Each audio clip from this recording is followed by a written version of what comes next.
Evet arkadaşlar, şimdi daha önceden belirlediğimiz yere yavaş yavaş hareket ediyoruz.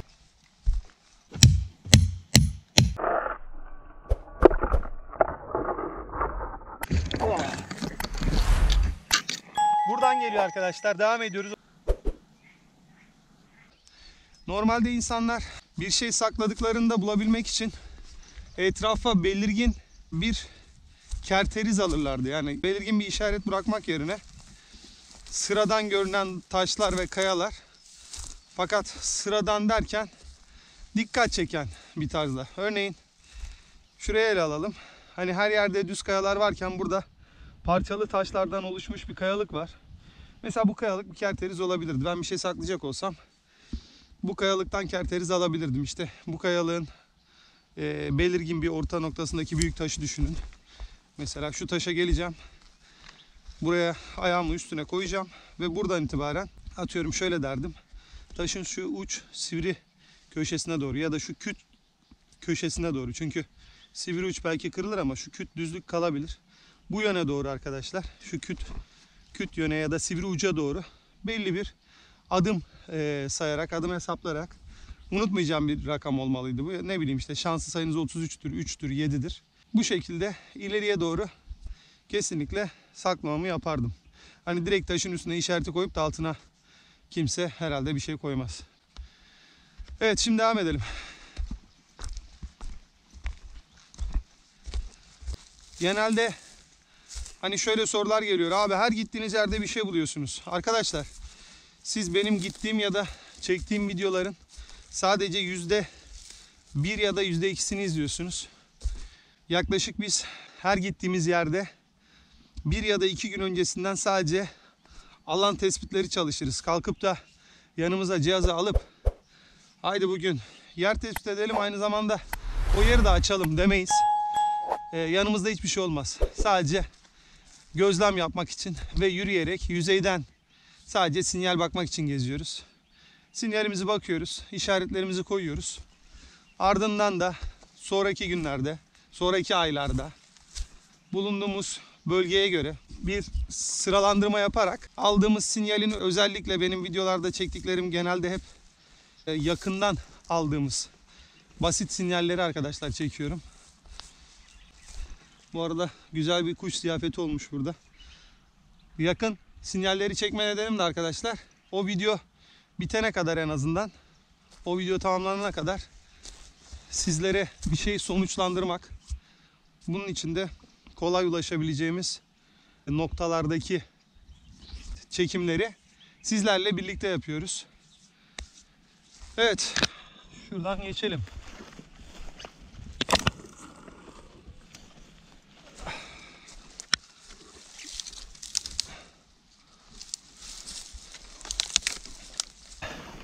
Buradan kıvrılarak açıklığa çıkalım. Gerçekten çok sıcak bir hava var. Evet arkadaşlar, buradan devam etmeyelim. Çok fazla böğürtlen dikeni ve çalı var. Şu taraftan biraz yükselelim. Burayı geçtikten sonra inişe yavaş yavaş geçeriz. Şuradan yükselelim arkadaşlar. Buradan devam ediyoruz yolumuza.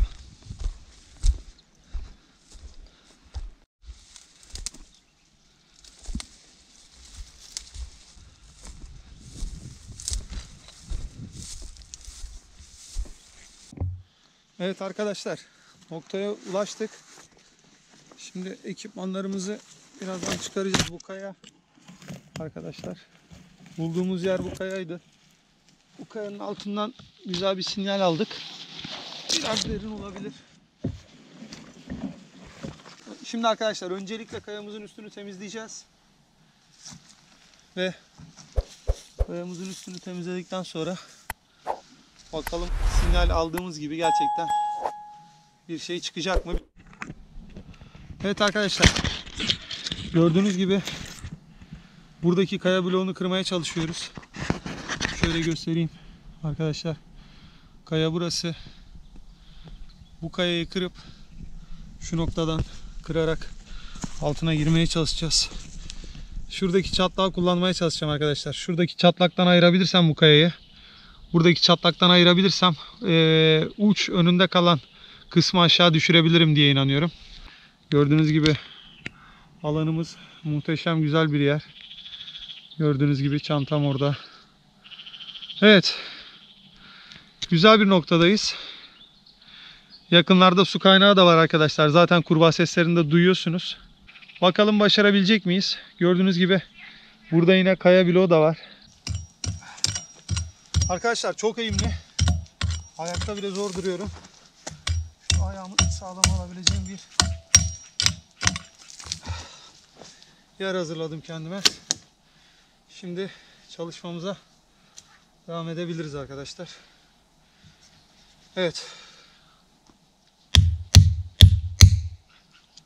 Evet, tam buranın ortasına ineceğiz arkadaşlar. Bakın ağaca göre de hedef alın. Bakın ağaç ne kadar yakında. Biz tam şuraya bir yere ineceğiz hatta. Şuraya bir yere ineceğiz. Tam ağaca bir karıştı sinyal aldığım yer. Ağacın köküne bir karış, evet. Arkadaşlar işlem bittiğinde yine bu ağaçtan size göstereceğim. İndiğim yerin tam bu nokta olduğunu. Bu ağaçtan size yine göstereceğim arkadaşlar.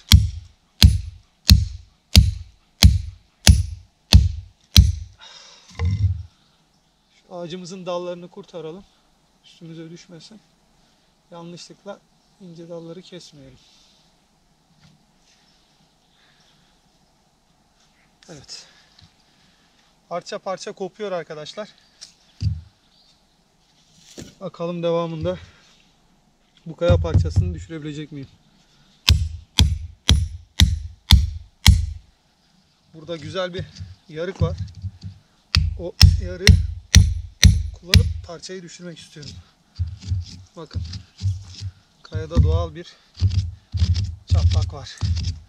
Bu çatlağı kullanacağım. Doğanın bize sunduğu parçaları kullanacağız arkadaşlar. Doğal bir yarık vermişse bize burası, bu parçayı kullanacağız.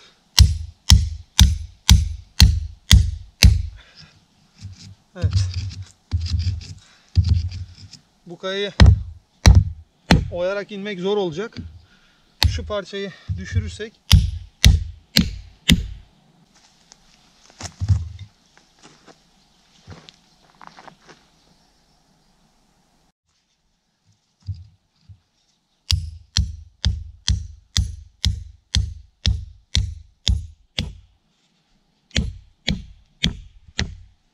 evet.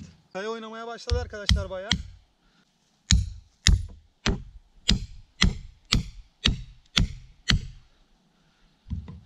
Gerçekten güzel gidiyor.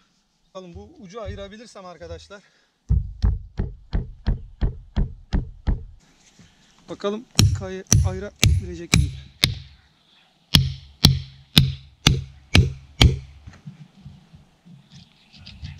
Malzemeyi de sıkıştırmayalım.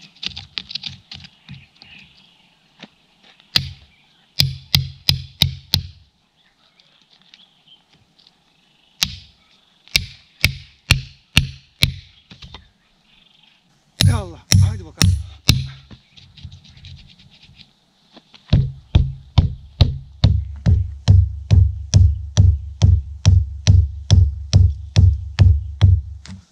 Ayağımıza da düşmesin. Zor bir yerde duruyoruz gerçekten.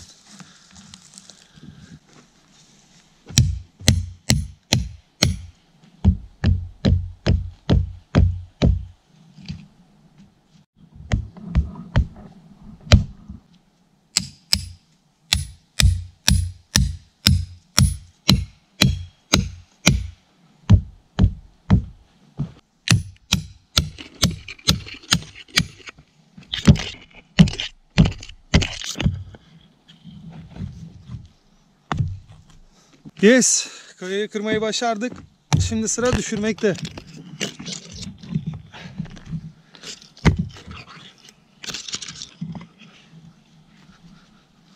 Evet. Ayağımızı garantiye alalım. Evet. Evet, gidiyor. Aşağıda bir şey yok. Sanırım artık düşmek üzere. Bakalım. Yavaş yavaş düşürebilecek miyiz?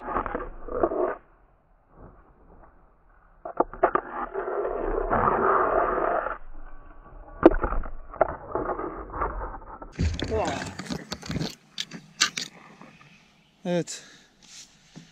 Evet arkadaşlar. Burası bir katı kırıldı gördüğünüz gibi.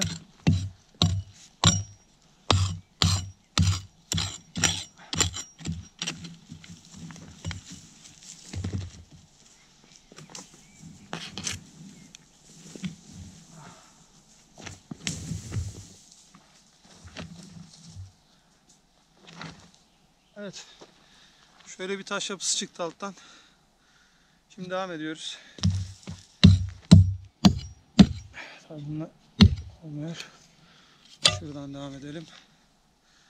Bu arada görüntümüz ne durumda? Evet arkadaşlar, bir parçasını kırdık. Şimdi alt parçasını da kırarak devam edeceğiz. Tam şu kökün arkadaşlar bakın. Bir karış altıydı. Yani şuranın altında.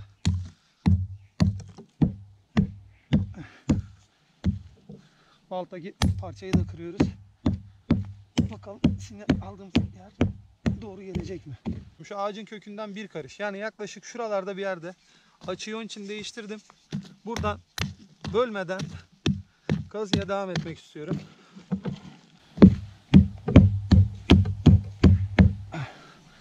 Arkadaşlar, hiç kesmeden devam edeceğim.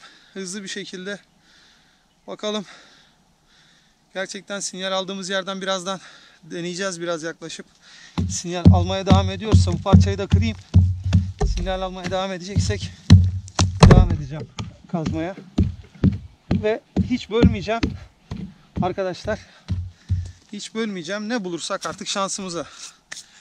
Kurşun da bulsak, teneke de bulsak arkadaşlar, videoyu kesmeden birlikte bulacağız.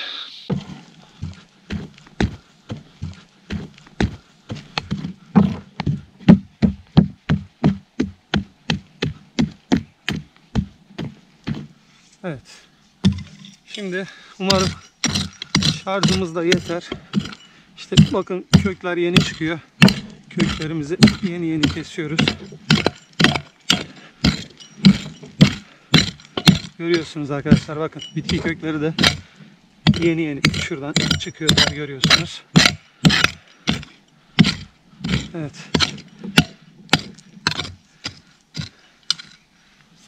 Arkadaşlar, evet. Yanık görünen yüzeyli bir dere taşı. Burada olmaması gereken bir şey. Bunu gördüğümüz anda şüphelenmeye başlayabiliriz. Bakın buradan küçük dere taşları da çıkıyor, görüyorsunuz. Yuvarlak dere taşları. Bu neyi anlatır arkadaşlar? Bu dere taşları devam ederse. Buraya bunlar getirilmiş arkadaşlar, bu dere taşı. Dere taşının burada işi yok. Bakın. Haydi bakalım. Evet. Bakın, yuvarlak dere taşları çıkmaya devam ediyor burada. Evet.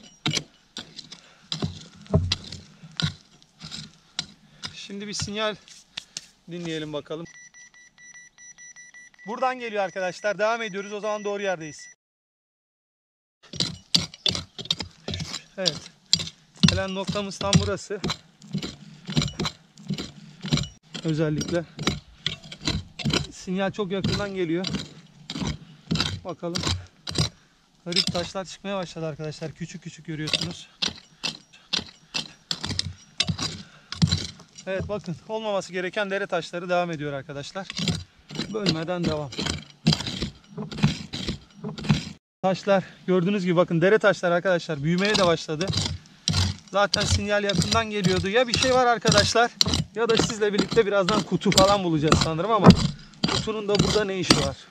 Gördüğünüz gibi bakın, taş yapısı çok değişik. Allah Allah. Bakalım nereden neler çıkacak. Allah Allah.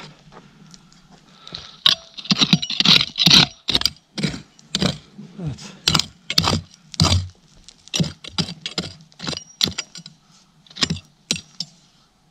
Arkadaşlar bakın.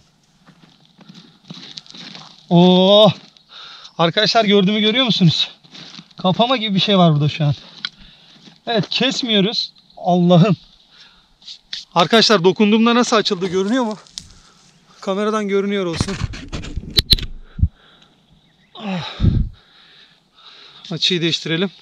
Arkadaşlar kesmiyorum hiç. Sadece açıyı değiştireceğim. Şöyle yaklaştırmak istiyorum sizi bu heyecana. Sizi de dahil etmek istiyorum. Hiç kesmeyeceğim arkadaşlar. Yayını kesmeyeceğim. Umarım kameranın şarjı devam eder.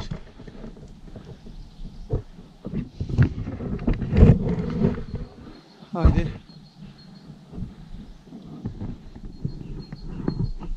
Biraz daha aşağı.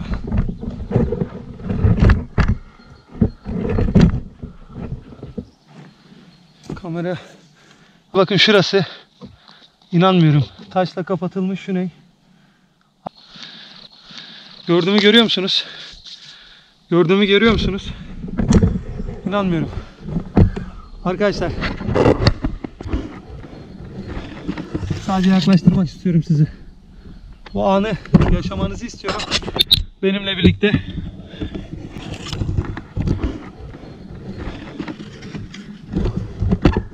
Ah. Evet. Arkadaşlar bakın.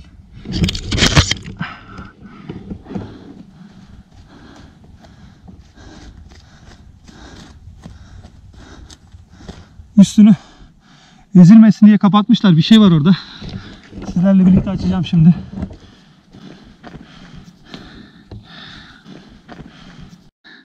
Zarar da vermek istemiyorum. Bakın. Bir şeyi kırmamak ya da ezmemek için buraya koymuşlar. Ne olduğunu anlayacağız birazdan. Arkadaşlar çok güzel bir renk. Siz de görüyor musunuz? Gördüğümü bilmiyorum ama oldukça yakınlaştırmaya çalışıyorum sizi.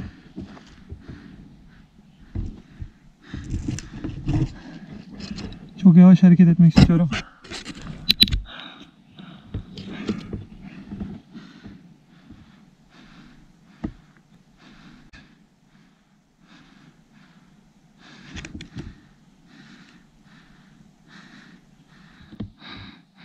Arkadaşlar bu bilezik gibi bir şey sanırım.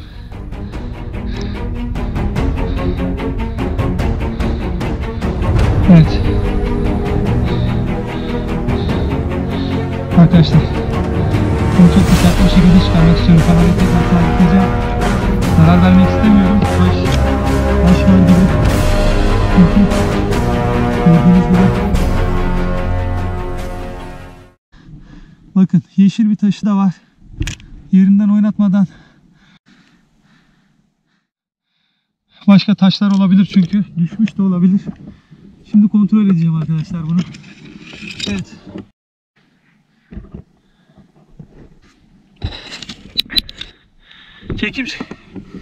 Çekimdeki ufak bozukluklar için kusura bakmayın ama hiç ara vermeden, kesmeden çekmek istiyorum bu görüntüleri size.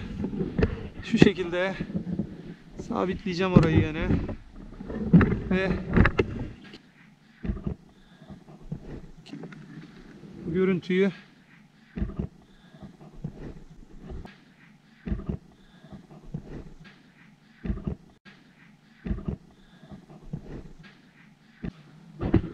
evet, gördüğünüz gibi bayağı bir alçaldık taşın yüzeyinden. Şimdi şunu dikkatlice bir yere almam lazım.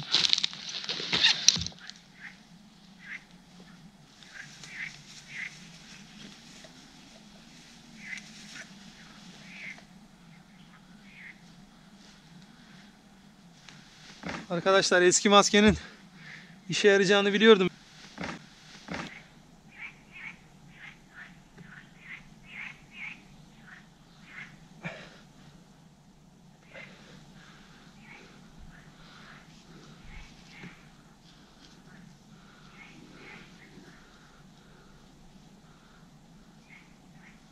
Arkadaşlar taşlar hala duruyor. Bunların temizliğini arkadaşlar biz burada yapmıyoruz. Biraz gördüğünüz gibi zarar görmüş yerleri de var. Oh, çok mutluyum, inanmıyorum. Yine sizlerle birlikte nasip olması acayip mutlu etti beni. Şimdi arkadaşlar bir parçasını taşını düşürmeden bunu kaldırmak istiyorum. Arkadaşlar temizliğini güvenli bir ortamda evde yapacağız. Alt tarafa kazmaya devam edeceğim gerçi. Biraz daha kazacağım. Bir iki parça daha bir şey çıkabilir mi diye. Onlara baktıktan sonra gideceğiz arkadaşlar.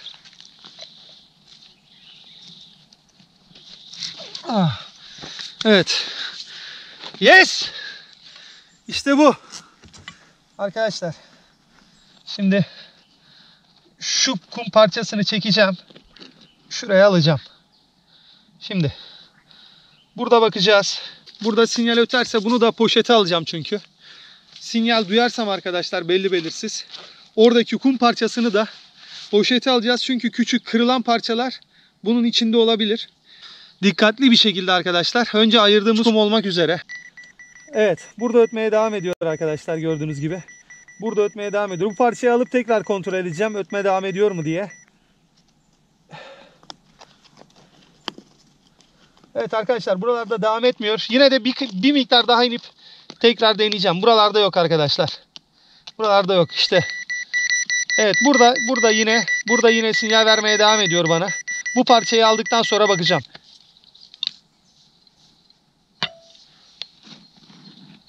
Evet. Arkadaşlar şu parçayı komple alıyorum gördüğünüz gibi. Bu parçayı komple alıyorum ve evet.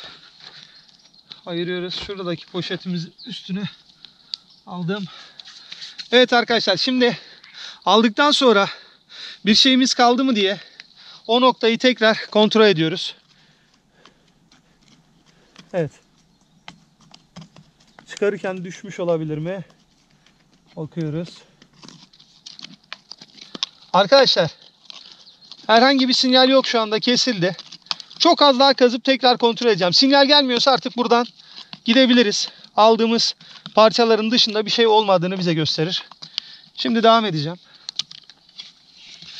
Biraz daha devam edeceğim.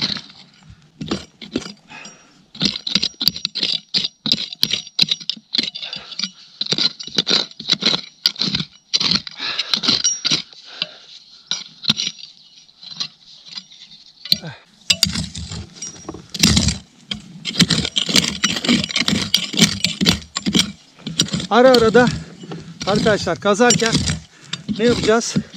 Ara ara da pointerle yine devam edeceğiz bakmaya, herhangi bir sinyal geliyor mu diye.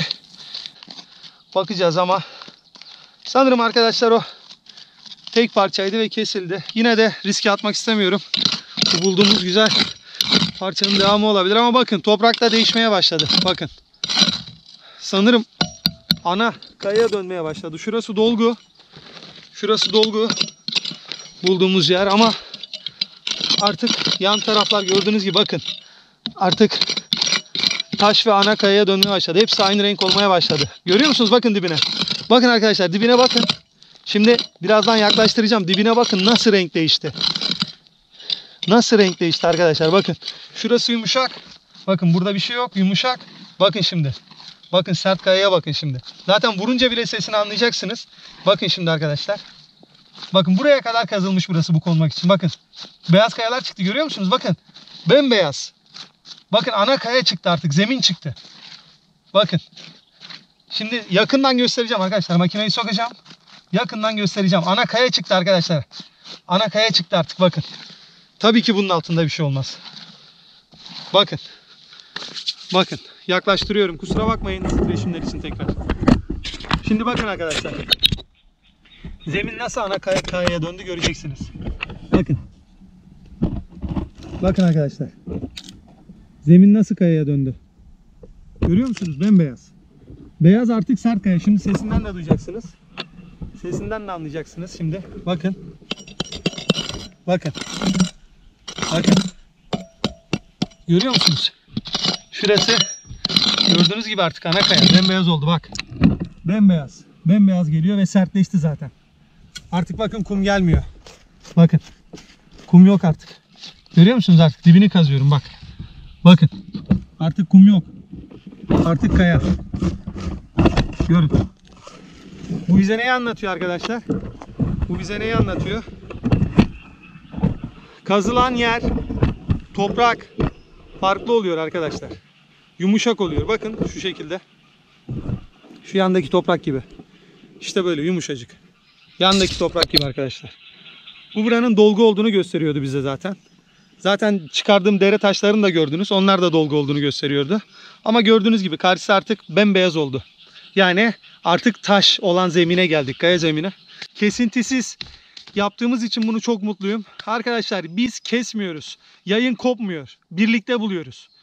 Kanalıma abone olmayı unutmayın arkadaşlar. Özellikle abone olanlar ve katıl butonundan benim kanalıma katılarak destek olmak isteyenler için 2 haftada bir canlı yayın açacağım arkadaşlar ve sizin bana yazmış olduğunuz ya da sizin bana göndermiş olduğunuz fotoğrafları hem yorumlamaya çalışacağız. Türkiye genelinde bulunan define işaretlerinin ayrıntılı ve detaylı olarak çözülmüş olanlarını ya da benzer çözümde olanlarını sizlere sunmaya başlayacağım. Onun için beni takip ederken katıl butonuyla kanalımıza abone olmayı unutmayın. Abone olduktan sonra arkadaşlar daha da özel şeyler sizi bekliyor. Örneğin hiç dalamadığınız dağın zirvesinde bir göl düşünün. Buraya biz sizin yerinize dalıyoruz ve size izletiyoruz. Gold üye olan arkadaşlarımıza çok büyük sürprizlerimiz olacak. Kendi ekipmanlarımızla geleceğiz arkadaşlar. Ve atıyorum dağda 1 kilometre yüksekliğinde bir kayalık düşünün. Onun 80. metresinde bir güzel mağara var ve kimse oraya ulaşamıyor. Belki de 110. metresinde, hiç önemli değil. Biz bu mağaranın içine giriyoruz ve geniş kamera çekimiyle 4K çözünürlükte size o mağaranın içinin her yerini çekiyoruz. Bakın tekrar söylüyorum, biz sadece araştırma ve görsel olarak size orada bir şey olup olmadığını sunacağız. Onun dışında kalan kısım bizi ilgilendirmiyor.